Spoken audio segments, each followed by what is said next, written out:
comments. Now, let's dive into today's story. Chapter 1. A Father's World Shatters. Frank Draper drummed his fingers against the sleek kitchen island, his other hand wrapped around a steaming cup of black coffee. The aroma of freshly baked cookies filled the air, Amy's latest culinary experiment. His daughter's homework lay before him, the cursive handwriting flowing across the page with careful precision that made him smile. These evening homework sessions had become their ritual, a sacred time he carved out despite the crushing demands of running his tech startup. "Dad, can you check if I got all the dates right?" Amy called from the living room, where she was helping her twin sister Anna with a science project. "It's for the family timeline part." "On it, sweetheart." Frank took another sip of coffee, his eyes scanning the essay titled Our Family Story. The first few paragraphs were standard fare: birthdays, anniversaries, family vacations. His chest swelled with pride at Amy's detailed recollection of their trip to Disney World last summer. Then he reached the middle section. The coffee cup stopped halfway to his mouth. He read the passage again, certain he'd misunderstood. "Mom says Dad isn't our real father. She told me and Anna that he was paid to marry her and raise us. There was a deal with $1 million. That's why we visit Uncle Warren every month. He has our eyes. Mom says we can't tell Dad because it would hurt him, but I don't understand why we have to keep lying." Frank's grip tightened on the paper, creating small creases along the edges. The words seemed to pulse on the page, each one a dagger to his chest. His mind raced through 1,000 moments: Victoria's insistence on handling all medical records, the mysterious monthly visits to Uncle Warren, the sudden windfall 13 years ago that she'd attributed to her grandmother's inheritance. "Dad, is everything okay?" Amy's voice pulled him back to reality. She stood in the doorway, concern etched on her face, a face he now studied with painful intensity, searching for traces of Warren McElroy. Frank forced his features into neutrality, years of corporate negotiations serving him well. "Everything's fine, sweetheart. Just caught up in some work thoughts. Why don't you and Anna wrap up for tonight? It's getting late. But you haven't finished checking my essay. I'll look at it tomorrow morning, promise? Go on, get ready for bed." The girls retreated upstairs, their footsteps echoing through the house. Frank waited until he heard their bedroom door close before pulling out his phone. His thumb hovered over Victoria's number, but another name caught his eye: Jeffrey Vogel, their family lawyer. As if on cue, the phone buzzed in his hand. Jeffrey's name flashed across the screen. "Frank." Jeffrey's voice was tight with urgency. "We need to talk immediately. It's about Victoria and Warren McElroy. Funny you should mention them." Frank's voice was deadly calm. "I was just about to call you. This isn't something we should discuss over the phone. Can you meet me at my office? Now?" Frank glanced at his watch. 8:45 p.m. Victoria wouldn't be back from her support group meeting for another hour. "I'll be there in 20 minutes. He called their regular babysitter, Jessica, who lived next door. Once she arrived, Frank grabbed his coat and car keys. At the front door, he paused. "Girls," he called up the stairs. "Jessica's here to watch you until Mom gets home. I have an emergency meeting." "Okay, Dad," they called back in unison. "Love you both." "Love you too." Frank's hands clenched around the steering wheel as he drove through the quiet suburban streets. The same streets where he taught the twins to ride their bikes, where they'd gone trick-or-treating every Halloween, where he'd built a life on what now seemed to be foundations of sand. Jeffrey's office was in a converted Victorian mansion on the outskirts of downtown Boston. The lawyer was waiting at the entrance, his usual polished appearance showing signs of strain. "Inside," Jeffrey said, ushering Frank through the ornate doors. "My private office." They settled into leather chairs, a heavy mahogany desk between them. Jeffrey pulled out a thick file. "How much do you know?" the lawyer asked. "I know I've been living a lie." Frank's voice was ice. "I know Victoria and McElroy have been running some kind of scheme.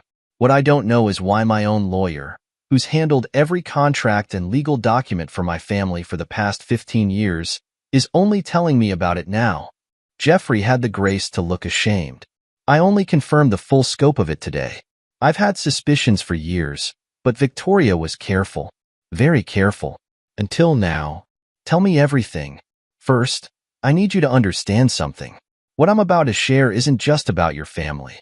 It's about a conspiracy that could destroy dozens of lives and one of the largest biotech companies in the world. I don't care about other lives or biotech companies. Frank's words cut like steel. I care about my daughters. Jeffrey nodded and opened the file. It started 13 years ago. Warren McElroy was running secret experiments at Genesis Futures, illegal human fertility trials. He was using his own genetic material without consent, creating children through various surrogates and donors. But that wasn't enough for him. He wanted his offspring raised in specific environments, by specific types of people. And Victoria? She was his head of psychological screening. Her job was to find suitable candidates, successful men who could provide stable homes for McElroy's biological children, men who were vulnerable enough to be manipulated, but strong enough to be good fathers. Frank's jaw tightened. The $1 million. Payment for services rendered. Jeffrey's voice was bitter. You weren't the only one, Frank. There are others. Other families. Other fathers who don't know they're raising McElroy's children. How many? I've identified 5 so far. All following the same pattern. Successful professionals who faced financial difficulties around the time of their marriages. Each received exactly $1 million through various concealed channels. Each family has children who regularly visit Uncle Warren for supposed mentorship programs. Frank stood abruptly, pacing the office. You said Victoria was careful until now. What changed? Jeffrey pulled out another document. This is a draft of a new will McElroy is preparing. He's planning to announce his legacy program, reveal all his biological children, and create some sort of genetic dynasty. Victoria's been helping him prepare the families for the revelation. Preparing them? Or manipulating them? Both. She's been running psychological evaluations, documenting potential reactions, identifying which fathers might cause problems. Jeffrey hesitated. Frank, there's more. The monthly visits aren't just social calls. They're conducting ongoing genetic studies on the children, testing their development, their capabilities. McElroy isn't just trying to create children. He's trying to create some kind of superior bloodline. Frank stopped pacing. His face was a mask of controlled fury. Does Victoria love them at all? The girls? Or are they just lab rats in McElroy's experiment? I don't know. Jeffrey spread his hands. But I do know this. She's not just a participant in this scheme. She's one of its architects. The psychological manipulation, the careful selection of fathers, the ongoing monitoring of the families, that's all Victoria's design. Frank returned to his chair, his movements deliberate. Tell me about the other families. Frank, tell me. Jeffrey pulled out more files. The Hendersons in Cambridge. James is a software engineer. The Patels in Worcester. Raj is a neurosurgeon. The Blocks in Providence. Michael is a federal judge. The Fosters in Hartford. David is a venture capitalist. And the Reeves in Portsmouth. Thomas is a chemical engineer. All with children the same age as the twins. All born within 18 months of each other. All through supposedly routine IVF procedures at different clinics. All clinics secretly owned by shell companies connected to Genesis Futures. Frank absorbed this information, his mind already formulating plans. What tipped you off? Why come forward now? Jeffrey's face darkened. 2 weeks ago, I was approached by a former Genesis employee. She had evidence of what happened to people who threatened to expose the program. 3 former employees who discovered the truth. All dead in apparent accidents or suicides. And you think Victoria was involved? I think Victoria knows everything that happens in this program. Whether she's directly involved in the deaths, I don't know. But she's certainly aware of them. Frank stood again, this time moving to the window. The city lights twinkled below, oblivious to the darkness he'd discovered in his own home. I want document you have. Piece of evidence. Connection you've uncovered. Frank, be careful. These people invaded my life. Frank's voice was quiet, but vibrating with rage. They manipulated me, used me, lied to my face for 13 years. They treated my love for my daughters like a commodity to be bought and sold. And now they're planning to rip apart our family for some twisted genetic experiment. He turned from the window, his eyes hard. I'm not going to be careful, Jeffrey. I'm going to be thorough. I'm going to take everything they've built and tear it down brick by brick. And I'm going to make damn sure they never get near my daughters again. What are you going to do? First, I'm going to go home and act like nothing's wrong. I'm going to kiss my daughters goodnight and tell my wife I love her. Then I'm going to start gathering evidence. I want to know every detail of McElroy's operation, employee, shell company, secret bank account. I want to know who else is involved, who knows what, and who can be turned against them. That kind of investigation will take time and resources. I know. That's why I'm going to need your help. Frank's smile was devoid of warmth. You've kept their secrets long enough, Jeffrey. Time to pick a side. The lawyer nodded slowly. I'll get you everything I have. But Frank, what about the girls? What are you going to tell them? For now, nothing. They've been lied to enough. When this is over, when I've dealt with Victoria and McElroy, then I'll tell them the truth. All of it. They deserve that much. Frank gathered the files Jeffrey had shown him. I'll need a private investigator. Someone discreet, with experience in corporate espionage. I know someone. Former military intelligence. Name's Derek Mayer. Set up a meeting. Tomorrow. As Frank turned to leave, Jeffrey called after him. What about Victoria's support group meeting tonight? Frank paused at the door. Oh, I think it's time I found out what kind of support my wife's really getting. Send me Meyer's number. I'll have a job for him right away. The drive home was a blur of strategy and calculation. Frank's tech background had taught him the value of data, of finding patterns in chaos. Now those skills would serve a different purpose. Victoria was already home when he arrived, sitting at the kitchen island where he'd read Amy's essay just hours before. Emergency meeting? She asked, her tone concerned. Everything okay at the company? Frank hung up his coat, remembering moments she'd played the caring wife. Lies she'd told with that same concerned expression. Just a potential security issue. He kissed her cheek, noting how she subtly tensed at the word security. Nothing we can't handle. The girl said you didn't finish checking Amy's homework. Got distracted by some emails. I'll look at it in the morning. He stretched, feigning tiredness. Think I'll turn in early. Big day tomorrow. Of course, dear. Victoria smiled, the same smile she'd given him for 13 years. I'll be up soon. Frank climbed the stairs, stopping to look in on the twins. They were asleep, Amy's homework notebook still open on her desk. In the dim light from the hallway, he studied their faces, faces he'd loved since the moment he first held them, regardless of whose genes they carried. In their room, he lay awake, listening to Victoria's movements downstairs. His mind was already mapping out the investigation to come. He would need to be careful, patient, thorough. Victoria and McElroy had spent years building their house of lies. He would spend however long it took to destroy it. But first, he would learn everything. Secret, manipulation, betrayal. And then, when the time was right, he would make them pay. Not just for lying to him, but for treating his love for his daughters like a transaction, for turning his family into a science experiment.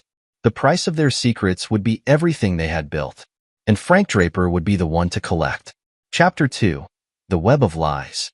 The morning after Frank's meeting with Jeffrey, he sat in a different office, studying the man across from him. Derek Mayer had the kind of face that disappeared in a crowd. Medium height, medium build, unremarkable features. Perfect for surveillance work. Mr. Vogel briefed me on the basics, Mayer said, his voice carrying a slight Midwestern twinge. But I'd like to hear it from you. What exactly are we looking for? Frank placed a manila envelope on the desk between them. My wife attends what she calls a support group every Wednesday night. I need to know everything about these meetings, who attends, what they discuss, where they go afterward.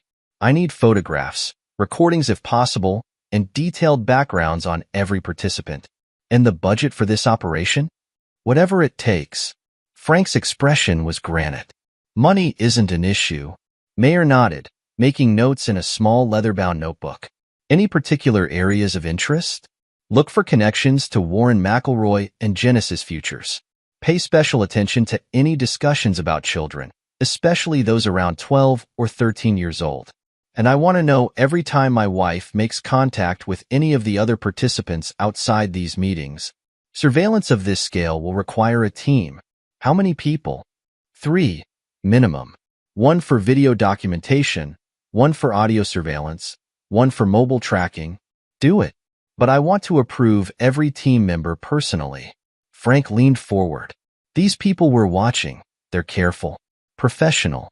They've kept this secret for over a decade. Meyer's eyes sharpened with interest.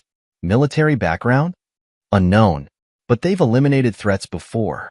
3 suspicious deaths among former employees who knew too much. Understood. Meyer's notebook disappeared into his jacket. When do we start? Tonight. Victoria has a dinner meeting with what she claims is a patient's family. I want to know who she's really meeting. I'll have a team in place within 4 hours. Frank stood, extending his hand. One more thing, Mr. Mayor. This operation requires absolute discretion. If my wife or her associates discover they're being watched. Mr. Draper, Meyer's grip was firm. In 15 years of private investigation, I've never blown a surveillance operation. Your wife won't know we exist until you want her to. After Mayer left, Frank spent an hour on his laptop, his fingers flying over the keyboard as he created a secure digital infrastructure for the investigation. Encrypted email accounts, anonymous messaging systems, secure cloud storage for the surveillance data. His tech background was becoming a weapon. His phone buzzed. A text from Victoria. Lunch today? I can meet you at your office. Frank stared at the message, remembering how many times they'd shared lunch in his office, how many times she'd listened to him talk about his company's challenges and triumphs, how many times she'd been evaluating him, reporting back to McElroy. Can't today, he typed back. Board meeting preparations. Rain check? Of course, dear. Don't work too hard. Love you. Each word felt like acid on his screen. The rest of the day passed in a blur of meetings and conference calls, Frank maintaining his normal routine while his mind worked on multiple tracks. In between discussing quarterly projections and development timelines, he was processing everything Jeffrey had told him, planning his next moves. At 3 o'clock, his secretary announced an unexpected visitor, Jeffrey Vogel. Sorry to drop in, the lawyer said once they were alone in Frank's office. But I found something you need to see. He placed a USB drive on Frank's desk. Victoria's been keeping records. Detailed ones. Not just psychological profiles of the fathers, but ongoing assessments. Things she noticed during family dinners, conversations she recorded, behavioral patterns she identified. Frank plugged the drive into his laptop, his jaw tightening as he scrolled through the files. Page after page of clinical observations about his behavior, his interactions with the twins, his emotional responses, all categorized and analyzed like he was a lab specimen. There's more, Jeffrey said quietly. She has profiles on potential replacements. Frank's head snapped up. Replacements? In case any of the current fathers become problematic.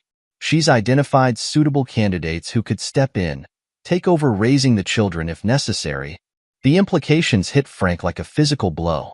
They weren't just planning to reveal the truth. They were prepared to remove him from his daughter's lives entirely if he didn't react the way they wanted. How did you get this? Victoria asked me to review some contracts last week. These files were in the same folder. I don't think she realized they were there. Frank copied the files to his secure cloud storage, then removed the drive. I need you to do something else for me, Jeffrey. I need everything you can find on Genesis Future's financial structure. Shell companies, offshore accounts, property holdings, everything. That could take weeks. Then I suggest you start now. After Jeffrey left, Frank spent hours analyzing Victoria's files. Her clinical tone made his skin crawl. Subject shows strong paternal instincts despite lack of biological connection, and children have formed significant emotional attachment to surrogate father figure. At 6 o'clock, his phone buzzed, a message from Mayor. Target entering Bella Luna restaurant, Back Bay. Meeting with male subject, approximately 60 years old. Matches photos of Warren McElroy. Frank's fingers tightened around the phone. So much for dinner with a patient's family. Full surveillance package, he texted back. Audio if possible. Already on it. We'll have transcript within 24 hours. Frank drove home, his mind racing with plans. The twins were doing homework at the kitchen table when he arrived. "Dad." Amy jumped up to hug him. "Can you help me with my science project? It's about genetics." The irony almost made him laugh. "Sure, sweetheart. Let me change first." He helped Amy chart Punnett squares and probability ratios, explaining dominant and recessive traits while his heart ached at the deception built into every lesson. Anna joined them, fascinated by the colored diagrams they were creating. Victoria came home at 9, bringing the scent of expensive perfume and restaurant wine with her. "Productive dinner?" Frank asked casually. "Very." She kissed his cheek. "The family is struggling with their son's anxiety issues. I think we made real progress tonight." The lies fell from her lips so easily, wrapped in professional concern and practiced sincerity. Frank wondered how he'd never noticed before. Chapter 3. The First Moves. The next week established a pattern. During the day, Frank ran his company, attended meetings, and maintained his normal routine. At night, he pored over surveillance reports from Meyer's team, building a comprehensive picture of Victoria's activities. The support group was exactly what Jeffrey had suggested: regular gatherings of McElroy's surrogates and their children. Meyer's team identified all 5 families from Jeffrey's list, plus 3 more that hadn't been in the lawyer's files. Frank created a secure database, mapping connections and patterns. Victoria wasn't just a participant. She was the coordinator, the one who monitored the families and reported back to McElroy. The psychological manipulation went deeper than anyone had suspected. 10 days after discovering Amy's essay, Frank sat in a secure room in Meyer's office, listening to recordings from Victoria's latest meeting with McElroy. Frank's relationship with the girls is strong. Victoria's voice came through clearly. "He'll be resistant to any changes in the custody arrangement. That won't be an issue." McElroy's voice was cultured, confident. "The legal framework is already in place. Once we reveal the program, biological parentage will take precedence. Your psychological assessments will support our position that transitioning the children to their true father's influence is in their best interest. He'll fight it. Let him try." Every judge in Massachusetts who handles family law has benefited from Genesis Future's charitable donations. The system is prepared for this, Victoria. That's why we chose these men carefully. Successful enough to provide stable homes, vulnerable enough to be controlled. Frank's hands clenched as he listened to them discuss dismantling his family like it was a business transaction. When the recording ended, he turned to Mayer. "What do we know about these charitable donations?" "Working on it. Preliminary research shows Genesis has donated over $50 million to various legal organizations and family court initiatives in the past decade. I want details on donation, judge, connection, and I want everything you can find on the 3 deaths Jeffrey mentioned." Mayer nodded. "Already investigating." The deaths were well disguised: a car accident, a suicide, a home invasion gone wrong. But there are patterns if you know where to look. "Show me." The investigator spread photographs across the table. Sarah Chun, research assistant, died in a single car crash in 2019. Brake lines were cut. James Torres, lab technician, apparent suicide in 2020. Toxicology showed unusual substances in his system. Maria Kovac, administrative assistant, killed in a supposed robbery in 2021. Nothing was taken from her home. All Genesis employees? All worked in different departments, different locations. The only connection was access to information about the fertility program. Frank studied the photos, memorizing the faces of those who died, trying to expose the truth. Any evidence linking Victoria directly? Not yet, but she was in contact with all 3 victims in the days before their deaths. Phone records show calls from unlisted numbers matching her usual patterns. Frank added the information to his growing database. Piece by piece, he was assembling a complete picture of McElroy's operation and Victoria's role in it. His phone vibrated, a text from Victoria. "Running late tonight. Don't wait up." Another meeting with McElroy, probably. Another session planning how to destroy the life he'd built. "Mr. Draper," Meyer's voice was cautious, "there's something else you should know. Your wife, she's not just reporting to McElroy. She's documenting everything, writing some kind of book or paper about the program." "Show me." Mayer pulled up files on his laptop, fragments of a manuscript Victoria was writing. The working title made Frank's blood boil: Engineering Family Dynamics, a long-term study in genetic and social integration. His family's entire life had been a research project. Moment, emotion, bond he'd formed with his daughters, all analyzed and documented for Victoria's academic ambitions. "Keep digging," Frank ordered, standing to leave. "I want everything. File, recording, piece of evidence that shows what they've done." "What's the endgame here?" Mayer asked. "What are you planning to do with all this information?" Frank paused at the door, his voice cold with determination. "They're planning to destroy my family, Mr. Mayer. I'm going to make sure that when the dust settles, they're the ones who lose everything." He drove home through the quiet streets, his mind working through strategies and contingencies. Victoria and McElroy had spent years building their web of lies. He would need to be patient, thorough, and absolutely ruthless in dismantling it. The house was dark when he arrived, except for a light in the twins' room. He found them reading in bed, a habit they'd had since learning to read. "Dad." Anna looked up from her book. "Mom said you're working really hard lately. Are you okay?" Frank sat on the edge of her bed, smiling at both his daughters. "I'm fine, sweetheart. Just some complicated projects at work. Nothing for you to worry about. Promise?" Amy asked, her expression serious. "Promise." He kissed them both good night, then added softly, "You know I love you both more than anything, right?" They nodded, smiling sleepily. "Love you too, Dad." In the hallway, Frank paused, listening to their quiet conversation about their books. Everything he was doing, piece of evidence he was gathering, plan he was making, it was all for them. To protect them from Victoria's manipulation, from McElroy's twisted ambitions, from the lies that had surrounded their entire lives. He went to his home office, logged into his secure server, and began reviewing the latest data from Meyer's surveillance. There would be time for confrontation later. For now, he would watch, learn, and prepare. Victoria and McElroy thought they held all the cards, that their years of planning made them invulnerable. They had no idea what was coming. Chapter 1. Building the Case. The soft glow of multiple monitors illuminated Frank's face as his fingers moved across the keyboard. He converted his home office into a command center, each screen displaying different pieces of the elaborate puzzle he was assembling. 3 weeks had passed since discovering Victoria's betrayal, and every moment not spent maintaining his public facade was dedicated to dismantling her carefully constructed lies. "Sir," Derek Meyer's voice came through his encrypted phone line. "We've made contact with Sandy Roberson." Frank minimized the financial records he'd been analyzing. "Tell me." "She's been investigating Genesis futures for the past 18 months.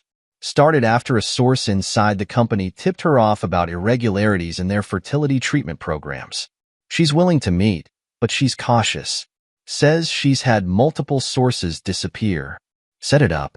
Neutral location, full security protocols. There's more," Mayer continued. "She mentioned a name you'll want to hear, Dr. Juana Butler, former head geneticist at Genesis who went off the grid 6 months ago. Roberson thinks she knows where Butler's hiding." Frank leaned back, mind racing through possibilities. "Find out everything you can about Butler's work at Genesis. Project histories, research focuses, anything that might indicate what she discovered before disappearing. Already on it. One other thing. Victoria's planning another support group meeting for tomorrow night. Different location this time. Private room at the Morton Medical Center. A hospital? That's new." Frank pulled up the building's blueprints on one of his monitors. "Get me audio and visual coverage of that room. It'll be tricky. Hospital security. I don't care how tricky it is. I want to know exactly what they're doing with those children in a medical facility." After ending the call, Frank accessed the encrypted files he'd extracted from Victoria's laptop. Her psychological profiles of the father candidates were methodical, disturbing in their precision. Each man had been evaluated not just for stability and resources, but for specific personality traits that would make them ideal unwitting participants in McElroy's experiment. His own profile made his jaw clench. Subject displays strong protective instincts and high emotional intelligence, particularly valuable for raising female offspring. Financial vulnerability due to startup struggles creates optimal leverage point. Notable trait: tendency to channel anger into strategic action rather than immediate confrontation. Recommendation: highest priority candidate for Phase 1 implementation. A soft knock interrupted his thoughts. Dad. Frank quickly switched his monitors to display innocent work documents. Come in, Amy. His daughter entered, clutching her science textbook. Mom says you're working too hard lately. She's worried about you. Is she now? Frank kept his voice neutral, gesturing for Amy to sit. What else does Mom say about me? Amy shrugged, settling into the chair beside his desk. Just that you seem different. More distant. Are you mad at her? Frank studied his daughter's face, McElroy's eyes looking back at him with genuine concern. No, sweetheart. Just dealing with some complicated business situations. Nothing for you to worry about. Is that why you have all these new computers? Part of a new security system I'm testing for the company. The lie came easily, necessary to protect her. How about that science homework? Need help? Later that night, Frank met Sandy Roberson in an abandoned parking garage on the outskirts of Boston. The investigative journalist was younger than he'd expected, but her eyes held the sharp, haunted look of someone who'd seen too much. Mr. Draper. She emerged from the shadows, tablet in hand. I've spent 18 months trying to prove what Genesis Futures is really doing. How did you figure it out in less than a month? They made it personal. Frank's voice carried an edge that made her step back slightly. Show me what you have. Sandy pulled up documents on her tablet. Genesis Futures isn't just dabbling in fertility treatments. They're conducting massive-scale genetic engineering, creating children with carefully selected traits. McElroy's biological material is just the beginning. They're manipulating genes, trying to enhance intelligence, physical capabilities, even emotional responses. And Dr. Butler? She was their top geneticist until she discovered something that scared her enough to run. Sandy swiped through more files. I tracked her to a small town in Vermont. She's living under an assumed name, but she's willing to talk to you specifically. Said something about owing it to the children. Frank's expression hardened. What exactly was Butler's role in all this? She designed the genetic modifications, but according to my sources, she drew the line at behavioral conditioning. That's where your wife came in. Elaborate. Victoria Pitts isn't just studying these families. She's engineering their emotional dynamics, using psychological techniques to strengthen or weaken specific bonds, manipulating attachment patterns. It's all part of McElroy's larger plan, which is... Sandy's voice dropped lower. He believes he can create a superior human lineage. These children aren't just experiments. They're the first generation of what he sees as an evolutionarily advanced human subspecies. The fathers, the families, the psychological manipulation. It's all designed to provide the optimal environmental conditions for his genetic improvements to express themselves. Frank absorbed this information, each word feeding the cold rage building inside him. And the children's regular visits to McElroy? Medical tests, cognitive assessments, genetic monitoring. They're tracking how their modifications develop over time. Sandy hesitated. Mr. Draper, there's something else you should know. Victoria's role. It's bigger than just psychological manipulation. She's been documenting everything, preparing research papers about the program's success. She's as invested in this as McElroy. Where's Butler now? Small farm outside Burlington. Very isolated. She's paranoid about security, with good reason. 3 of her former colleagues died in suspicious circumstances after asking too many questions about the program. Frank stood, decision made. I need everything you have on those deaths. And set up a meeting with Butler. Tell her I'm coming with proof of what they're doing to these families. Be careful, Sandy warned. Genesis has powerful connections. And Victoria. People who've crossed her tend to have accidents. Let me worry about Victoria. Frank's smile held no warmth.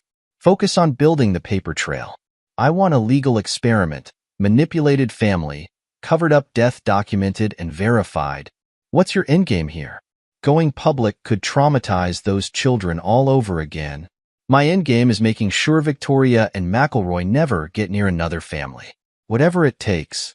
As Frank drove home, his mind processed the new information in parallel tracks, forming connections and strategies. Victoria was at another support group meeting, giving him time to work. In his home office, he created new sections in his evidence database, one for Butler's genetic research, one for Sandy's investigation notes, one for the suspicious deaths. A text from Mayer lit up his phone. Hospital meeting recording secured. You need to hear this. Frank plugged in his headphones, listening as Victoria's clinical voice filled his ears. The genetic markers are expressing exactly as predicted. Cognitive development is accelerating in all subjects. The only variable we need to control more tightly is paternal emotional influence. Some of the fathers are forming stronger bonds than anticipated. McElroy's response was contemplative. The psychological attachments were necessary for proper childhood development, but they could become problematic during the transition phase. I've prepared contingencies for that. The replacement candidates are already vetted and monitored. When the time comes, removing the current fathers from the equation will be relatively simple. Frank's hands clenched into fists as he listened to them discuss discarding him and the other fathers like obsolete equipment. But beneath his rage, his tactical mind was already analyzing weaknesses in their plans, finding pressure points he could exploit. He pulled up his secure messaging system, sending instructions to his growing network of allies. To Mayer, full surveillance on replacement candidates. I want backgrounds, vulnerabilities, anything we can use. To Sandy, need complete documentation of Genesis Future's illegal experiments. Priority on anything linking them to the suspicious deaths. To Jeffrey, set up blind trusts and offshore accounts. When this breaks, I want our assets protected. A soft knock interrupted his planning. Victoria entered without waiting for a response, her professional mask firmly in place. Working late again? She moved to massage his shoulders, a gesture that once brought comfort but now made his skin crawl. You've seemed so tense lately. Frank forced himself to lean back, playing his role, just trying to stay ahead of the competition. How was your support group? Productive. We're making real progress with several families. She kissed the top of his head. Don't stay up too late. The girls miss having you around for breakfast. After she left, Frank opened a new file in his database. In it, he began mapping out lie Victoria had told him over the past 13 years, manipulation, calculated move in her grand psychological experiment. Each entry strengthened his resolve. They thought they could simply replace him, erase him from his daughter's lives like deleting an obsolete file. They were about to learn how dangerous it was to underestimate a man with nothing left to lose and everything to protect. Chapter 2. The Confrontation. The drive to Burlington took just under 4 hours. Frank had told Victoria he was visiting potential investors, another lie in their growing collection. Dr. Juana Butler's farm sat at the end of a long dirt road, surrounded by dense woods. Security cameras tracked his approach to the main house. Inside, Butler called through an intercom. Quickly, the former geneticist was tall and angular, with sharp features and quick, nervous movements. Her living room had been converted into a research center, walls covered with genetic diagrams and statistical models. I wondered when one of the fathers would figure it out, she said, studying Frank with clinical interest. Though I didn't expect it to be you. Victoria's psychological profile suggested you'd be one of the more malleable subjects. I want to know everything, Frank replied, his voice hard. Experiment, modification, risk to my daughters. Butler gestured to the diagrams. McElroy wasn't content with normal genetic selection. He wanted to enhance specific traits, intelligence, physical capabilities, emotional regulation. I designed the modifications myself. Technically brilliant work. Her expression darkened. What I didn't know was how they planned to implement the behavioral conditioning. Victoria's contribution. She convinced McElroy that genetics alone weren't enough. The children needed specific environmental conditions, carefully controlled psychological development. Butler pulled up files on her computer. They're not just studying the children's genetic expression. They're actively manipulating their emotional and cognitive development through controlled trauma and attachment disruption. Frank's hands clenched. Explain. The plan was always to reveal the truth eventually, but in a carefully staged way. The emotional shock, the disruption of family bonds, the introduction of new authority figures, it's all designed to create specific psychological responses. Victoria's been documenting everything, preparing research papers about the successful modification of human attachment patterns, the replacement candidates, part of the next phase. Once the children's original family bonds are disrupted, they'll be gradually transitioned to new father figures, ones chosen specifically for the next stage of psychological conditioning. Butler's voice was bitter. It's elegant, in a horrifically unethical way. Victoria's using the children's genuine love for their fathers as a variable to be manipulated. How many children are in the program? 47 across the country. Your daughter's group was phase 1. The first successful implementation of both genetic modification and psychological conditioning. She pulled up more files. But there's something else you need to see. Something that made me run. The documents she showed him made his blood run cold. Pages of data about failed experiments, genetic modifications gone wrong, children who didn't survive the procedures. All carefully hidden, the failures buried under layers of corporate documentation. How many died? 17 in the early stages. Before they perfected the techniques. Butler's hands shook slightly. When I discovered the truth, I confronted McElroy. He said it was an acceptable loss ratio for advancing human evolution. That's when I knew I had to get out. And the others who discovered the truth? Sarah Chun found the files about the failed experiments. James Torres discovered they were still running unauthorized genetic trials. Maria Kovac overheard Victoria discussing the psychological conditioning program. Butler's voice dropped. All dead within weeks of raising concerns. Frank absorbed this information, his tactical mind already formulating plans. I need copies of everything. Document, piece of data that proves what they've done. They'll kill you if they find out you know. No, Frank's voice was ice. They'll try. The confrontation began subtly. Frank started asking innocent questions about the girl's medical history during dinner, watching Victoria's micro-expressions. She was good. Nearly 2 decades of psychological training had made her an excellent liar. But he was better. The girls mentioned their last checkup with Uncle Warren, he said casually, noting how her fork paused halfway to her mouth. Funny, I don't remember signing any medical authorization forms. It was just a routine visit, Victoria replied smoothly. Nothing to worry about, like the genetic screening tests or the cognitive assessments. Her eyes snapped to his face, professional mask slipping for just a moment. What are you talking about? Frank took a sip of wine, every movement calculated. Genesis Future's latest patent filing is fascinating reading, especially the sections about genetic enhancement and behavioral conditioning. You must be very proud of your contribution to the research, Victoria. The color drained from her face as he laid out everything he knew. The illegal experiments, the murdered whistleblowers, the psychological manipulation of countless families. When he finished, the silence stretched between them like a chasm. Did you ever love any of us? He asked quietly, hearing the twins playing upstairs. Or were we all just subjects in McElroy's grand experiment? Victoria's response was cold and calculating, exactly as he'd expected. Love is irrelevant. We're part of something greater than conventional family structures. Warren is creating the future. By killing children in failed experiments? By manipulating families for your research? Progress requires sacrifice. The genetic advancements we've achieved. Save your justifications, Frank cut her off. I've seen Butler's files. I know about the 17 children who died. About your plans to replace the fathers once you've finished documenting our psychological responses. Victoria's expression hardened. You've been busy. Does it bother you, knowing you were selected specifically for your manipulability?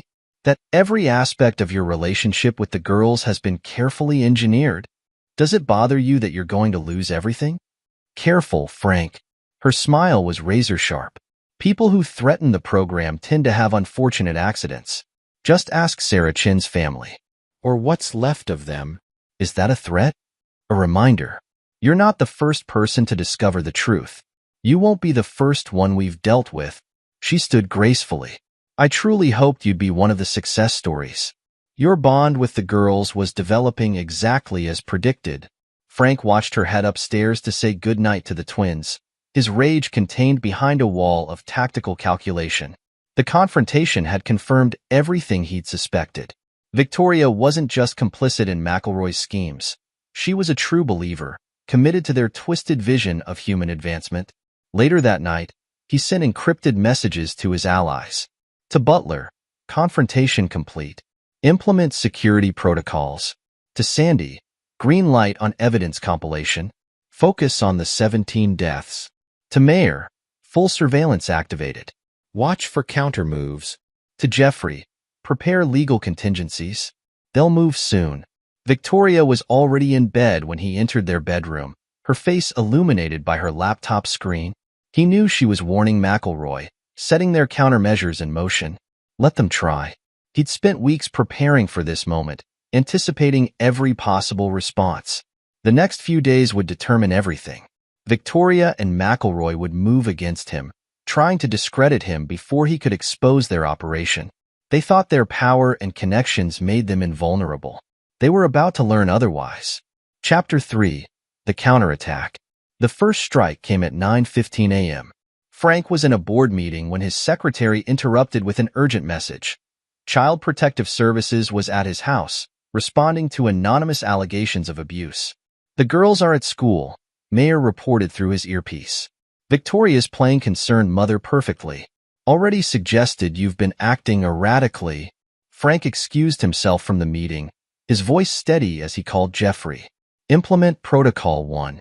Within 30 minutes, Jeffrey arrived at Frank's house with a team of independent child psychologists and documentation of every interaction Frank had had with his daughters over the past 6 months. Videos, school records, medical examinations, all proving his exemplary parenting. Mrs. Draper, the lead CPS investigator, said, reviewing the evidence, these allegations seem questionable given such thorough documentation of Mr. Draper's parenting. Victoria's professional mask slipped for just a moment. I'm just concerned about recent changes in his behavior. He's been making wild accusations, spending hours locked in his office. Documenting your crimes? Frank entered the room, tablet in hand. Should we discuss the real reason for these allegations? The CPS team left 2 hours later, their report noting the allegations appear to be unfounded and possibly malicious. Round 1 of Frank. The second attack targeted his company. Anonymous tips to investors suggested financial irregularities, hinting at embezzlement and fraud. But Frank had anticipated this too. Release the audit reports, he instructed his CFO. All of them. 3 independent accounting firms had spent the past 2 weeks going through transaction, contract, every financial decision. The results painted a picture of impeccable corporate governance. Your wife's friends are getting desperate, Mayer observed, playing surveillance footage of Victoria meeting McElroy in a private hospital wing. They're discussing something called Protocol Sigma. Frank's eyes narrowed. Get me everything on that protocol. And increase security on Butler's location. The next morning, Frank's major investors received detailed portfolios, proving his company's financial stability. Several noted similar allegations had been made against other tech firms connected to Genesis Futures. Round 2 to Frank. Victoria's final move was both predictable and almost effective. She filed for emergency custody, claiming Frank's conspiracy theories about genetic experiments were signs of mental breakdown. Your husband has become delusional, Victoria told the emergency court hearing, her voice trembling with practiced concern. He's making wild accusations about medical experiments and murdered scientists. I fear for our daughter's safety. Frank sat calmly as she testified, watching the judge's reactions. When his turn came, he spoke quietly but firmly. Your Honor, I've prepared evidence proving every allegation I've made. But first, I'd like to call a witness. He nodded to Jeffrey, who opened the courtroom door. Dr. Juana Butler entered, her presence causing Victoria to physically recoil. Hello, Victoria. It's been a while. For the next hour, Butler laid out the truth about Genesis Futures, the illegal experiments, the genetic modifications, the psychological manipulation of families. She provided documentation of Victoria's role, including recordings of her discussing Protocol Sigma, the systematic replacement of uncooperative fathers. We have evidence linking Ms. Pitts to 3 deaths, Jeffrey added, presenting files to the judge. Former Genesis employees who discovered aspects of this program. Victoria's emergency custody petition was denied. The judge, looking disturbed by the evidence presented, ordered a full investigation into Genesis Futures and granted Frank temporary sole custody pending criminal investigations. This isn't over, Victoria hissed as they left the courthouse. You have no idea what you're dealing with. Actually, Frank replied calmly, I know exactly what I'm dealing with. A woman so obsessed with studying human attachment that she forgot how to feel it herself. Tell McElroy his genetic dynasty is about to collapse. That night, Frank sat in his home office, monitoring the fallout. Victoria had moved to a hotel, ordered to maintain distance from the girls until the investigation was complete. Meyer's team reported she'd spent 3 hours in McElroy's private office at Genesis Futures. They're destroying documents, Mayer reported. Lots of them. Let them try. Frank smiled coldly. Butler and I copied everything weeks ago. Sandy's team is already preparing the expose. His phone buzzed. A message from Jeffrey. FBI wants to meet. They're particularly interested in the deaths of Chun, Torres, and Kovac. Frank leaned back, considering the next moves in this chess game. Victoria and McElroy would be desperate now, their carefully constructed world crumbling around them. They try something dramatic, probably illegal. Let them. Every action they took would only add evidence to the case being built against them. A soft knock at his office door pulled him from his thoughts. Amy and Anna stood there, looking uncertain. Dad. Amy's voice was small. Is Mom really never coming back? Frank got up and hugged them both. Your mom needs help, sweethearts. She's made some bad choices that hurt a lot of people. Right now, the most important thing is keeping you both safe. Safe from what? Anna asked. From people who forget that love and family are more important than their ambitions. He held them tighter, these precious girls who'd been part of an experiment but had become his whole world. I promise you both. Everything I'm doing is to protect you. Later, after the girls were asleep, Frank reviewed the security footage from Genesis Futures. Victoria and McElroy were in full panic mode, realizing their schemes were exposed. But they still had one card left to play, the legal system they'd spent years corrupting. Sir, Meyer's voice came through his secure line. We've intercepted communications about an emergency board meeting at Genesis. Tomorrow morning, record everything, Frank ordered, and get Sandy ready. The moment they make their move, we release everything. The experiments, the murders, the psychological manipulation, all of it. He opened his evidence database, reviewing the ammunition he'd gathered. Victoria had thought him predictable, manipulatable. Instead, he'd used everything she'd documented about his personality against her. While she watched for emotional outbursts, he'd gathered evidence. While she expected confrontation, he'd built alliances. Tomorrow would bring new attacks, new attempts to discredit him or seize control of the girls. Let them come. Frank Draper had spent weeks preparing for this battle, and he intended to win it completely. Victoria and McElroy had tried to play God with people's lives, treating families like laboratory specimens. Now they would learn the price of their ambitions. The storm was gathering strength, but Frank was ready for whatever lightning might strike. Chapter 1. The Reckoning. FBI agent Nathaniel Tanner stood before the wall of evidence in the Boston field office's secure conference room. Surveillance photos, financial records, and medical documents covered every surface. At the center was a diagram showing the connections between Warren McElroy, Genesis Futures, and 8 carefully selected families. Walk me through it again, Tanner said, turning to Frank Draper. Frank pointed to the central node of the diagram. McElroy used his position at Genesis to conduct illegal genetic experiments, creating children using his own DNA without consent. Victoria selected the fathers based on psychological profiles, choosing men who could provide stable homes while remaining manipulatable. And the murders? 3 whistleblowers who discovered different aspects of the program. Sarah Chin found evidence of the genetic manipulation. James Torres uncovered ongoing unauthorized trials. Maria Kovac learned about the psychological conditioning program. Frank pulled up files on his tablet. Victoria arranged their deaths to look like accidents. Tanner studied the evidence. In 20 years with the Bureau, he'd never seen a case this meticulously documented. You've given us enough for search warrants. When we move, it'll have to be simultaneous raids. Genesis headquarters, research facilities, McElroy's private offices. I want to be there. Absolutely not. You're a witness, not an agent. I've spent months building this case. I know where they hide their records, how they encrypt their files, what to look for. Frank's voice carried an edge that made even the veteran agent take notice. You need me on site. Before Tanner could respond, his phone buzzed.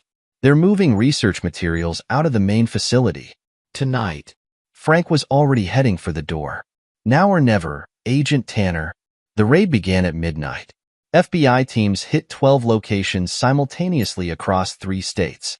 Frank rode with Tanner to Genesis Futures headquarters, his laptop ready to decrypt any files they found. Remember, Tanner briefed his team. Primary targets are medical records, research data, and anything related to genetic testing. Watch for attempts to destroy evidence. They breached the building's security with access codes provided by Dr. Butler. In the main research wing, they found staff frantically shredding documents and wiping hard drives. Stop the deletions, Frank ordered, moving to the central computer station. His fingers flew across the keyboard, bypassing security protocols he'd spent weeks studying. Initiating system-wide lockdown.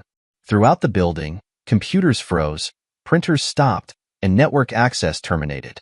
Frank had designed the kill switch himself, ensuring no digital evidence could be destroyed. Main database secured, he reported. But McElroy's private files will be in his office. Sub-level 3. Tanner led a team down to the executive level. They found McElroy's office empty, but Frank went straight to a painting on the wall. Behind it was a biometric safe. Stand back. Frank connected his tablet to the safe's control panel, running a bypass program he developed.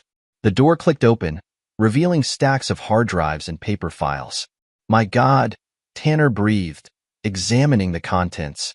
Human trial records going back 15 years. Lists of genetic donors who never consented. Financial records showing payments to judges and officials. Sir, an agent burst in. You need to see this. Sub-level 5. They found a fully equipped medical facility hidden in the building's lowest level. Examination rooms, genetic testing equipment, and walls of patient files, all documenting McElroy's experiments on unwitting families. Those bastards, Tanner muttered, looking through the records. They were still running trials, planning to expand the program. Frank's phone vibrated, a text from Mayor. Victoria in custody at secondary location. McElroy cornered at his estate. Within hours, news of the raids dominated every network. Reporters gathered outside Genesis Futures as FBI agents carried out box after box of evidence. Sandy Roberson's expose hit the morning papers, revealing the full scope of McElroy's genetic manipulation program. Other fathers began coming forward, their stories matching the pattern Frank had uncovered. Men who'd been carefully selected, manipulated, and paid to raise McElroy's secret biological children. Each one had received exactly $1 million. Each family had been monitored and studied like lab specimens. The hardest part came that morning, when Frank had to explain everything to the twins. He sat them down in their living room, Dr. Josie more present to help them process the revelations. You know how we've talked about different kinds of families, he began gently. How love is more important than biology. Amy nodded. Because you're our real dad, even if we're not related by blood. That's right. But there's more you need to know about why things happened the way they did. Frank took a deep breath. Your mother and Warren McElroy were part of something very wrong. They hurt a lot of people, including other families like ours. Is that why Mom left? Anna asked quietly. Your mom made choices that were very harmful. She helped Mr. McElroy do things that weren't just wrong, but illegal. That's why the police had to get involved. Dr. Moore leaned forward. It's okay to feel confused or angry about this. Everything you're feeling is valid. Did Mom ever really love us? Amy's voice trembled. Frank pulled both girls close. Your mom lost sight of what really matters. She got so focused on her research, on being part of something she thought was important, that she forgot about love and family. But that's her failure, not yours. Nothing about this changes who you are or how much I love you. As the girls hugged him tighter, Frank met Dr. Moore's approving gaze. They discussed how to handle this moment, how to help the twins understand without traumatizing them further. What happens now? Anna asked. Now we stick together and support each other. We'll keep seeing Dr. Moore, keep talking about everything. And I promise you both, I'm not going anywhere. Later that night, after the girls were asleep, Frank reviewed footage from Victoria's arrest. His wife, soon-to-be ex-wife, had maintained her professional composure even as FBI agents led her away in handcuffs. Her only comment to reporters, "History will vindicate our work." Meyer's final surveillance report landed in his encrypted inbox. McElroy in federal custody. All research facilities secured. Butler's testimony corroborated by seized evidence. They're finished. Frank closed his laptop, allowing himself a moment to absorb the victory. Phase 1 of his revenge was complete, exposing their crimes, destroying their empire, ensuring they'd face justice for family they'd manipulated. But the real work was just beginning. The twins would need time and support to process everything. Other families would need help dealing with their own revelations. And the legal system would need to be purged of McElroy's influence to ensure justice was served. Looking at a photo of the twins on his desk, Frank renewed his silent promise. He would see this through to the end, not just for his daughters, but for child and father caught in McElroy's twisted experiment. The price of their secrets would be everything they'd built, everything they'd hoped to achieve. And Frank Draper would make sure they paid in full. Chapter 2. The Price of Truth. The federal courthouse in Boston became ground zero for the most controversial medical ethics trial in decades. Television crews camped outside as a parade of witnesses exposed Genesis Future's illegal activities. Frank sat in the front row, watching McElroy's legal team attempt to spin their defense. The biotech mogul sat at the defense table in an expensive suit, still projecting authority despite his circumstances. My client's work represents the cutting edge of genetic research, McElroy's lawyer argued. Yes, some of his methods were unorthodox, but his goals were purely scientific, advancing human genetics for the benefit of all mankind. Sandy Roberson, testifying about her investigation, demolished that narrative. This wasn't about scientific advancement. It was about one man's megalomaniacal attempt to create a genetic dynasty.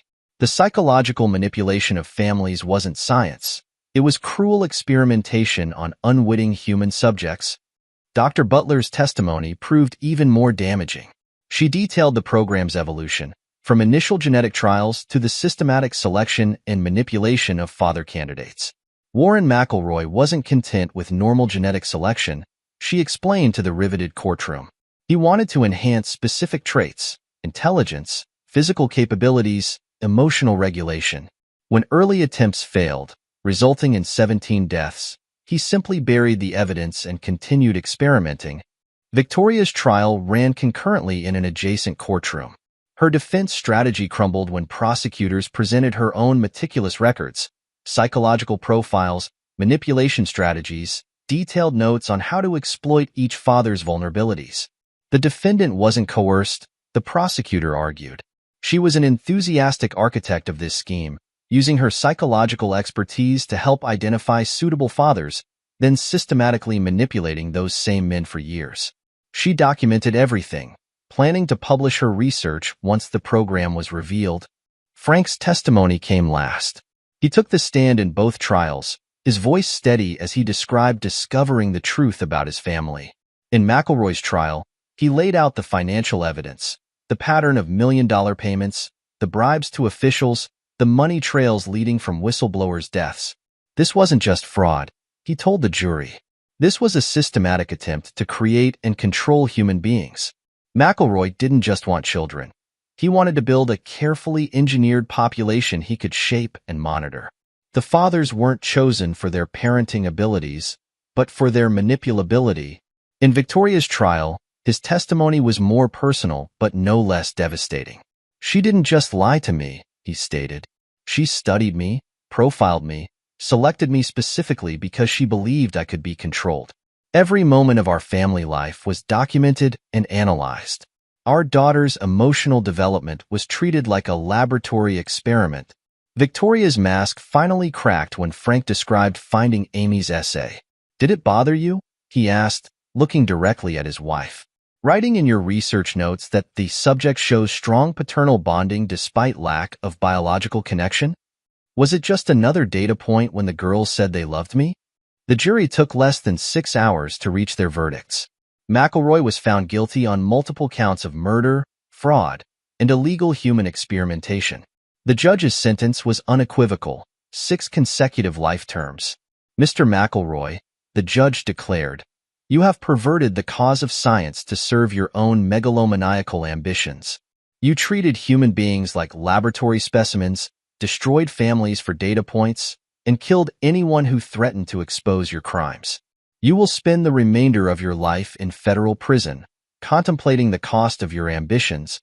Victoria's sentencing came the following day, 20 years for her role in the scheme, with the judge noting her particular betrayal of professional ethics. As a psychologist, you took an oath to do no harm, the judge stated. Instead, you used your expertise to manipulate and destroy families.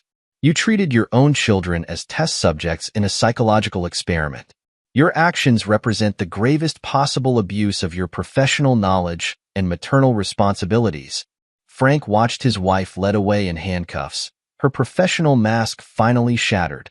She turned at the door, meeting his gaze one last time. I regret nothing, she said quietly. We were creating something extraordinary. No, Frank replied. You were destroying something precious, trust, love, family. And now you'll pay the price for every life you ruined. Outside the courthouse, reporters clamored for statements. Frank stood with his legal team, his voice firm as he addressed the cameras. Today, justice was served not just for my family, but for every family manipulated by Genesis Futures. Warren McElroy and Victoria Pitts treated human beings like laboratory specimens, children like genetic experiments, and parental love like a variable to be controlled. Their convictions send a clear message. No scientific ambition justifies the destruction of families. That evening, Frank sat with the twins in their living room, watching the news coverage together. They'd insisted on following the trials, supported by regular sessions with Dr. Moore. Is it really over? Amy asked. Frank hugged both his daughters close. The trials are over, but we still have work to do, helping other families, making sure nothing like this happens again. Most importantly, we have each other. Chapter 3. Rebuilding. 2 years after the trials, Frank sat in the auditorium of Lincoln Middle School, watching final rehearsals for the spring play. Amy and Anna had leading roles. Amy as Dorothy in The Wizard of Oz and Anna as the stage manager. Their talent and confidence made his chest swell with pride. Your daughters are remarkable, James Henderson said, taking the seat beside Frank. Like the other fathers from McElroy's program, Henderson had become part of their extended support network. Hard to believe how far we've all come. Frank nodded, remembering the first support group meeting he'd organized after the trials. 15 families, all grappling with the same betrayal, the same questions about identity and belonging. Now they met monthly, helping each other navigate the challenges of raising teenagers who carried the weight of McElroy's twisted legacy. Did you see the latest report from the foundation? Henderson asked. The Medical Ethics Oversight Foundation had been Frank's first project after the trials. Using his tech industry connections and a significant portion of his company's resources, he'd established an organization dedicated to preventing similar abuses in genetic research. Dr. Butler's team is making progress, Frank replied. 3 more cases of unauthorized genetic testing exposed last month. But more importantly, they're helping establish new protocols for ethical research oversight. The foundation had hired Juana Butler as their chief scientific advisor. Her expertise, combined with her first-hand knowledge of how research could be corrupted, made her invaluable in identifying potential abuses. Dad, Amy called from the stage. What did you think of the new ending? Perfect, sweetheart. Both of you were amazing. After rehearsal, they drove home, the twins chattering about costume designs and lighting cues. Frank listened, marveling at their resilience. The past 2 years hadn't been easy. Therapy sessions, difficult questions about identity, dealing with publicity from the trials. But they'd faced everything together, their bond growing stronger through each challenge. At home, Amy went to finish homework while Anna helped Frank prepare dinner. These ordinary moments had become precious, reminders of what really mattered. "Dad," Anna said, carefully chopping vegetables, "Lisa Henderson asked me about Mom today. About whether we ever visit her." Frank set down his knife, giving his daughter his full attention. "What did you tell her?" "That we don't. That some choices can't be undone." She paused. "Is that okay?" "That's perfectly okay. You and Amy get to decide how you feel about your mother. No one else." Victoria remained in federal prison, her appeals denied. She tried sending letters several times, but Frank had given the twins the choice about reading them. They decided not to, at least for now. Dr. Moore had supported their decision, emphasizing the importance of letting them process their feelings at their own pace. The doorbell rang, Sandy Roberson arriving for their monthly foundation meeting. She joined the board of directors, using her investigative skills to track potential violations of medical ethics. "Got something interesting," she said, setting up her laptop at the kitchen table. "Pattern of unusual genetic testing at 3 clinics in the Midwest. Similar to Genesis's early protocols." Frank studied the data she'd gathered. After Genesis Future's collapse, several former employees had tried starting similar programs. The foundation had exposed each attempt, ensuring the legal consequences were severe enough to discourage others. "Send everything to Tanner," he decided. "Let the FBI investigate quietly before we go public. Last thing we need is these people destroying evidence." Agent Tanner had become a close ally, recognizing that the Foundation's resources and expertise complemented the FBI's authority. Together, they prevented several attempts to resurrect McElroy's work. Later that evening, Frank sat in his study, reviewing applications for the Foundation's victim support program. They'd expanded beyond genetic testing cases, helping families affected by various forms of medical fraud. Each case reminded him why they'd created the Foundation, to ensure no other family endured what they had. A knock at his door revealed both twins. "Busy?" Amy asked. "Never too busy for you two." They settled into their usual spots, Amy on the small sofa, Anna in the oversized chair. These evening talks had become their ritual, a time for questions, concerns, or just sharing thoughts. "We've been thinking," Anna began, "about the Foundation's youth program. We want to help." Frank raised an eyebrow. They'd never shown interest in the Foundation's work before, preferring to maintain their privacy.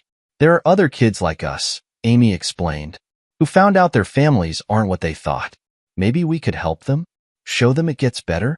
Pride and love squeezed Frank's heart. His daughters, turning their pain into purpose, choosing to help others heal. They'd inherited none of McElroy's DNA that mattered. Their compassion, their strength, their resilience came from choices and experiences, not genetics. "If you're sure," he said, "we'll set something up. But only when you're ready, and only on your terms." They discussed possibilities, support groups, mentoring programs, ways to help other children understand that family transcended biology. The twins' enthusiasm reminded Frank of a truth he'd learned through their ordeal. Sometimes the strongest families were forged in adversity. Looking at his daughters, confident, compassionate, and wise beyond their years, Frank knew every sacrifice had been worth it. Victoria and McElroy had tried to create a genetic dynasty, but they'd failed to understand what really shaped human development.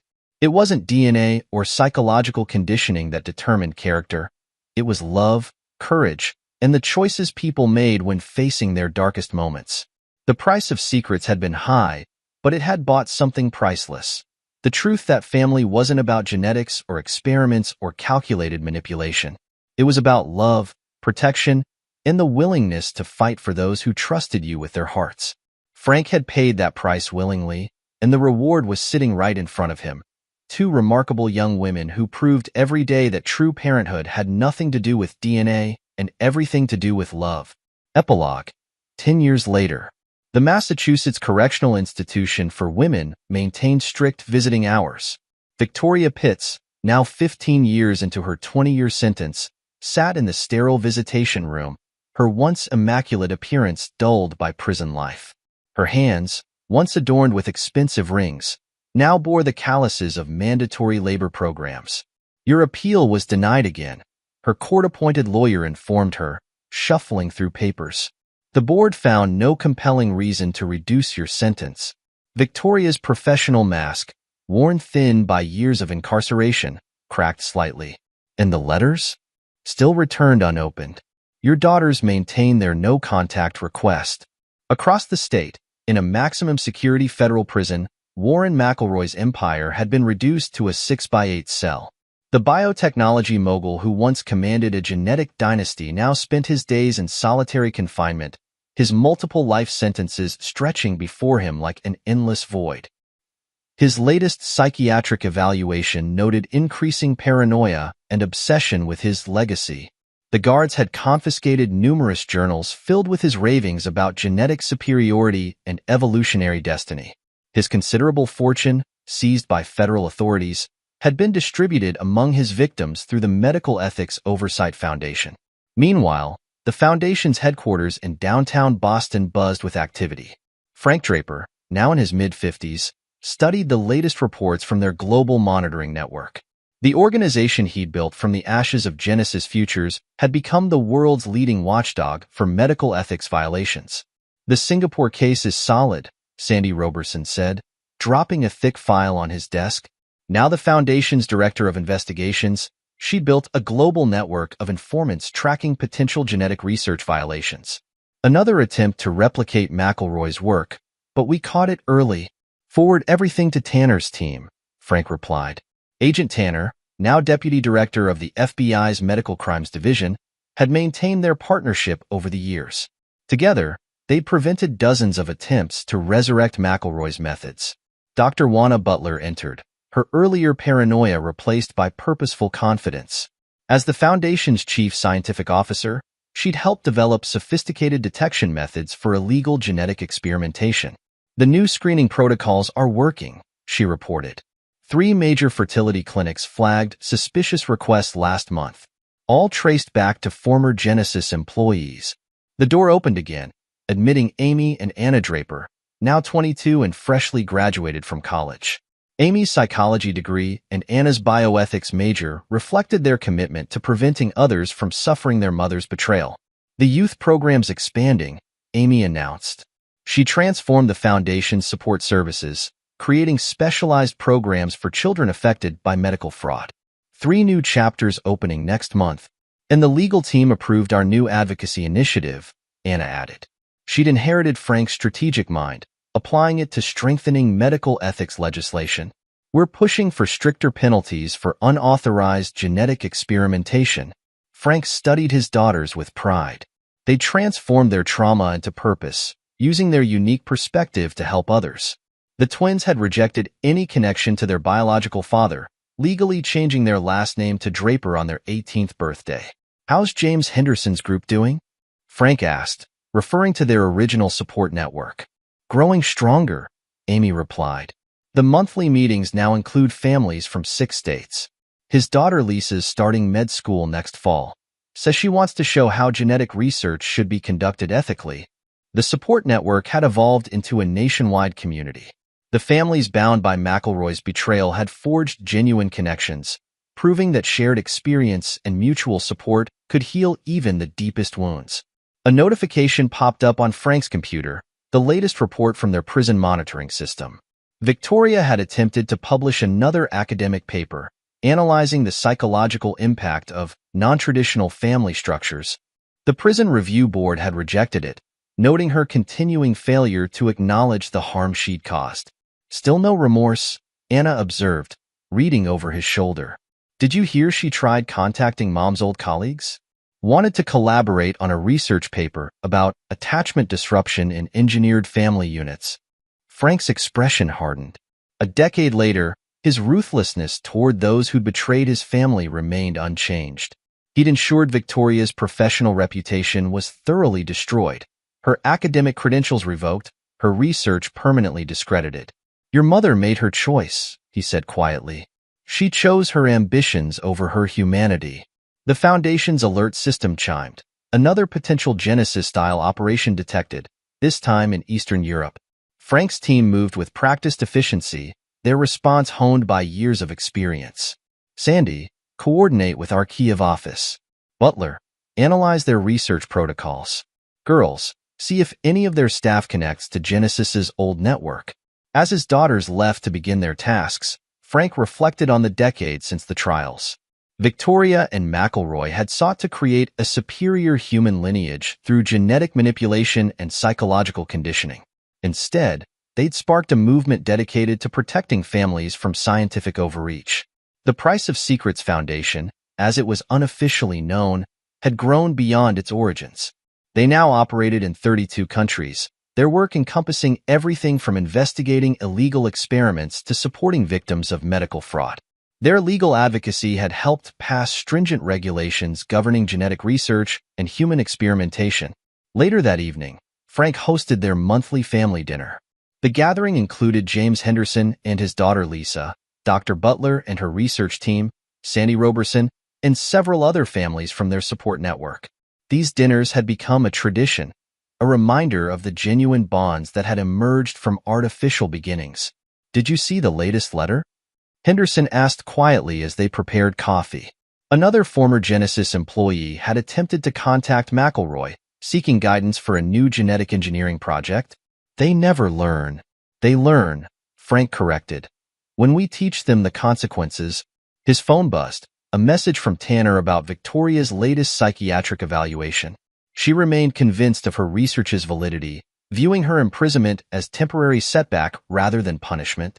McElroy's influence, it seemed, had permanently warped her understanding of ethics and human dignity. In the living room, Amy and Anna chatted with Lisa Henderson about their latest foundation projects. The second generation of families affected by Genesis had chosen different paths to address their legacy. Some, like Frank's daughters, worked directly to prevent similar abuses. Others, like Lisa, sought to reform genetic research from within.